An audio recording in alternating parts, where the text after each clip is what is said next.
भाऊ, तुम्ही महासभेमध्ये जो काट्याचा विषय घेतलेला होता, आता त्या काट्याची काय परिस्थिती आहे तिथे? बघा, मी जळगाव जेव्हा आपली महासभा झाली होती म्हणजे 14 तारखेला मागच्या, त्या 14 तारखेला मी महासभेमध्ये तो मुद्दा उपस्थित केला होता की आपण आपल्याला जो काटा बसवायचा होता तो बसवला गेला नव्हता. गेल्या 2 वर्षापासून आपले पैसे म्हणजे महापालिकेचं नुकसान होत होतं आणि ते नुकसान आम्ही महापालिकेच्या प्रशासनाला लक्षात आणून दिलं की आपण कशा पद्धतीने आपल्या जळगाव शहराच्या नागरिकांचा पैसा जो आहे तो त्याचा दुरुपयोग कसा, म्हणजे मक्तेदार असेल किंवा आपले काही अधिकारी असतील, त्या पद्धतीने चुकीच्या पद्धतीने ते काम चाललं होतं आणि ते आम्ही बंद करण्याचा प्रयत्न केला आहे. तर आत्तासुद्धा काटा बसवला गेला आहे पण सुरू झालेला नाही. पण आता आम्ही माहिती घेतली तर गेल्या 2-3 दिवसात एक 2-3 गाड्यांचं वजन तिथं झालेलं आहे आणि लवकरात लवकर तो काटा सुरू होईल असं आम्हाला खात्री आहे.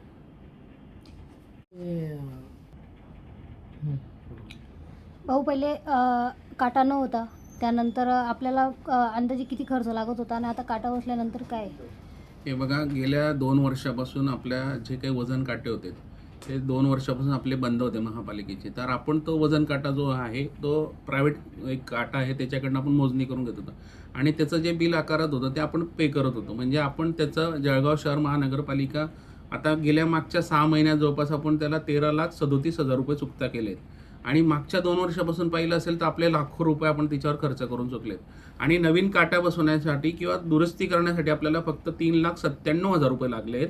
तर एवढं नुकसान जे महापालिकेत झालं आहे की आपल्या प्रशासनाने गेल्या प्रशासक काळात म्हणजे 2 वर्षात काय केलं. जेव्हा आम्ही महासभेत आलो आणि नवीन बॉडी आली तर आम्ही जेव्हापासून 4-5 महिन्यापासून हे मांडतोय तेव्हा आता तो काटा बसवण्यात आला आहे पण अजूनसुद्धा तो काटा सुरू झालेला नाही आहे. पण मी आता काल माहिती घेतली तर त्यांचं म्हणणं होतं की आम्ही 2-3 गाड्यांचं वजन केलेलं आहे आणि ते काटाचं सुरुवात आपली लवकरात लवकर होणार आहे.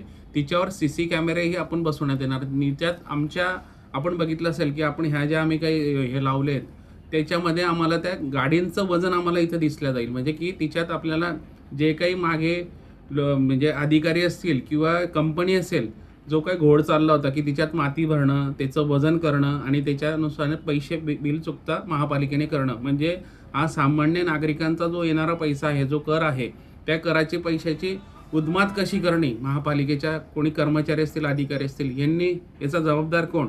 मी आयुक्त साहेबांना सुद्धा भेटणार आहे आणि ह्या सगळ्या ज्या काही मागच्या 4 महिन्याच्या घडामोडी आहेत त्या साहेबांपर्यंत पोहोचवणार आहे आणि निश्चित मला असं वाटतं की साहेब त्यांच्यावर कारवाई करतील. आता जे 3-4 डंपरचे जे मोजून तिथे वजन झालेले आहेत, आता त्याच्यात काय तफावत निर्माण झाली? नाही, आम्ही तेव्हाही लक्षात आणून दिलं होतं की आपण जो गड काढला होता, पूर्व नाले असतील, त्या पूर्व नाल्यांचा गडाचा वेट केलं गेलं, वजन केलं गेलं आणि ते डम्पिंगला टाकलं गेलं.